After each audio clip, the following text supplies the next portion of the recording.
Hi hello welcome to Swani's kitchen. ఈరోజు మన కిచెన్లో ఎంతో టేస్టీగా ఉండే కాకరకాయ కారం ప్రిపేర్ చేయబోతున్నానండి. ఈ టిప్స్ అండ్ ట్రిక్స్ ఒకసారి కాకరకాయ కారం ప్రిపేర్ చేశారంటే చాలా పర్ఫెక్ట్గా చాలా టేస్టీగా వస్తుందండి. ఈ కాకరకాయ కారం అనేది మనకి 2-3 నెలల పాటు నిల్వ ఉంటుంది.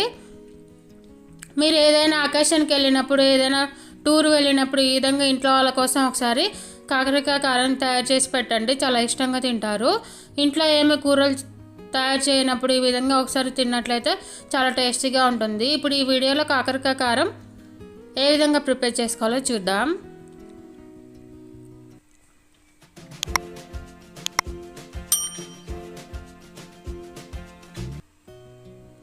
ముందుగా నేను 1/2 kg కాకరకాయలను తీసుకొని నీట్గా వాష్ చేసుకొని పెట్టుకున్నానండి. తర్వాత ఈ కాకరకాయలని ఈ వీడియోలో చూపిస్తున్నట్లుగా రౌండ్గా కట్ చేసుకొని పెట్టుకోవాలండి. మీకు ఏ షేప్లో కావాలంటే ఆ షేప్లో కట్ చేసుకొని పెట్టుకోవచ్చండి. ఈ విధంగా రౌండ్గా కట్ చేసుకున్నట్లయితే మనకి కట్ చేసుకోవడం కూడా తొందరగా అవుతుంది కాబట్టి ఈ విధంగా రౌండ్గా కట్ చేసుకున్నాను. మనం ఈ విధంగా కాకరకాయలు రౌండ్గా కట్ చేయడం వల్ల మనం డీప్ ఫ్రై చేసినప్పుడు చాలా ఫాస్ట్గా డీప్ ఫ్రై అవుతాయి కాబట్టి ఈ విధంగా రౌండ్గా కట్ చేస్తున్నాను. అదే మనం వేరే విధంగా కట్ చేసినట్లయితే డీప్ ఫ్రై అవ్వడానికి చాలా టైం తీసుకుంటుందండి. కాబట్టి ఈ విధంగా కాకరకాయలు మొత్తం రౌండ్గా కట్ చేసి పెట్టుకున్నాను. ఇలాగ మొత్తం కాకరకాయలు రౌండ్గా కట్ చేసుకొని పక్కన పెట్టుకోవాలి. తర్వాత ఒక ప్యాన్ తీసుకొని అందులో డీప్ ఫ్రై సరిపడా ఆయిల్ పెట్టుకొని ఆయిల్ వేడాక అందులో మనం ముందుగానే కట్ చేసి పెట్టుకున్న కాకరకాయలు వేసుకొని డీప్ ఫ్రై చేసుకోవాలి. స్టవ్ని హై ఫ్లేమ్లో పెట్టుకొని డీప్ ఫ్రై చేసుకోవాలండి. ఈ విధంగా మధ్య మధ్యలో కలుపుకుంటూ మనం డీప్ ఫ్రై చేసుకుంటూ ఉండాలి.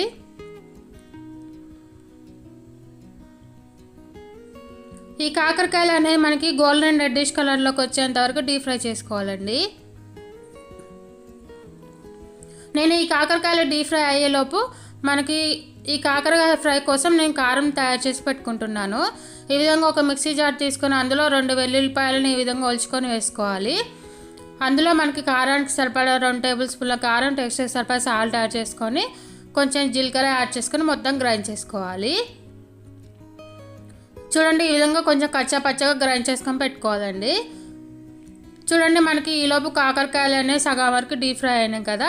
ఇంకా కొంచెం 5 minutes ఉంచినట్లయితే ఇంకా బాగా డీప్ ఫ్రై అవుతాయి.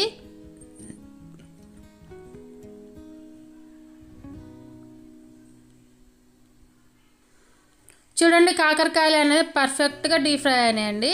ఈ విధంగా గోల్డెన్ రెడ్డిష్ కలర్లోకి వచ్చేంత వరకు కాకరకాయలను బాగా డీప్ ఫ్రై చేసుకోవాలి. చూడండి, మనకు చూస్తేనే తెలిసిపోతుంది కదా, మనం కాకరకాయలు వేసినప్పుడు చాలా పెద్దగా ఉన్నాయి కదా, ఇప్పుడు చూస్తే చాలా చిన్నగా అయిపోయినాయి కదా. ఈ విధంగా బాగా డీప్ ఫ్రై అవ్వాలండి. అప్పుడే మనకి కాకరకాయ కారం అనేది 2-3 నెలల పాటు నిల్వ ఉంటుంది. ఇలా గోల్డెన్ రెడ్డిష్ కలర్లోకి వచ్చాక వీటిని పక్కన తీసి పెట్టుకోవాలి.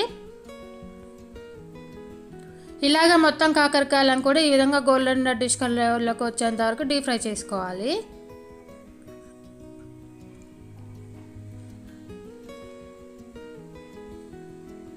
ఇలా డీప్ ఫ్రై అయిన కాకరకాయలను మనం పక్కన తీసి పెట్టుకోవాలండి. ఈ విధంగా వేరే ప్లేట్లోకి ట్రాన్స్ఫర్ చేసుకోవాలి.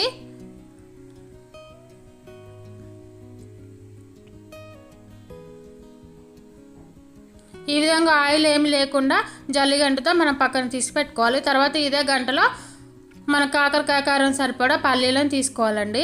చూడండి, ఈ విధంగా నేను 1 కప్పు పల్లీలను తీసుకొని వీటిని దోరగా ఫ్రై చేసుకుంటున్నాను. ఈ విధంగా గంటలోనే వేసి డీప్ ఫ్రై చేసుకుంటున్నానండి. అదే ఆయిల్లో వేసినట్లయితే మనం మళ్ళీ తీసేటప్పుడు లేట్ అవుతుంది కాబట్టి నేను ఇదే గంటలో ఈ విధంగా పెట్టేసుకొని డీప్ ఫ్రై చేస్తున్నాను. ఇవి కొంచెం దోరగా వేగితే సరిపోతుందండి. చూడండి, ఈ విధంగా దోరగా వేగిన తర్వాత మనం ముందుగానే డీప్ ఫ్రై చేసి పెట్టుకున్న కాకరకాయల్లోకి ఈ పల్లీలను కూడా వేసుకోవాలి.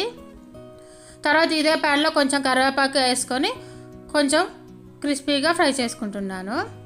చూడండి, ఈ విధంగా కరివేపాకు అనేది ఫ్రై అయింది కదా. ఇప్పుడు ఇందులో మనం కరివేపాకుని వేసేసుకోవాలి. ఇలా కరివేపాకు వేసుకున్న తర్వాత ఇప్పుడు మనం ముందుగానే రెడీ చేసి పెట్టుకున్న ఎల్లిపాయ కారం ఉంది కదండి, ఈ కారాన్ని కూడా ఇందులో యాడ్ చేసుకొని ఈ కాకరకాయల మొత్తం ఒకసారి బాగా కలుపుకుంటూ ఉండాలండి. చూడండి, ఈ వీడియోలో చూపిస్తున్నట్లుగా ఈ విధంగా మెత్తగా చేసుకోవాలి.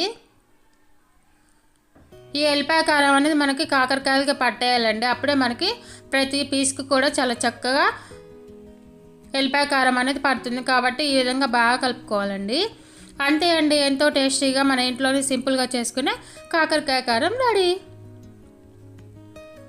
ఈ విధంగా చేసి పెట్టుకున్నట్లయితే మనకి 2-3 నెలల పాటు నిల్వ ఉంటుందండి. మనం ఏదైనా ఊరు వెళ్ళినప్పుడు కానీ అకేషన్కి వెళ్ళినప్పుడు కానీ ఈ విధంగా ఇంట్లో వాళ్ళ కోసం చేసి పెట్టారనుకోండి, చాలా ఈజీగా తినేస్తారు వాళ్ళు. కూర ఏం చేసుకోవాలో అర్థం కానప్పుడు కూడా ఈ విధంగా కాకరకాయ కారం వేసుకొని తినేయచ్చు. ఈ విధంగా వేడి వేడి అన్నంలో కాకరకాయ కారం వేసుకొని తింటే చాలా కమ్మగా ఉందండి. సూపర్ అంటే సూపర్గా ఉంది.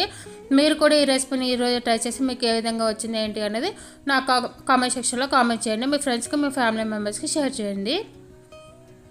ఈ వీడియో మీకు నచ్చినట్లయితే లైక్ చేయండి, షేర్ చేయండి, సబ్స్క్రైబ్ చేయండి, పక్కన ఉన్న బెల్ ఐకాన్ క్లిక్ చేయండి. మరిన్ని వీడియోస్ కోసం స్వర్ణస్ కిచెన్ కామెంట్ చేయండి. మన ఛానల్ని సబ్స్క్రైబ్ చేసి లైక్ చేయండి. Thank you for watching. Bye bye.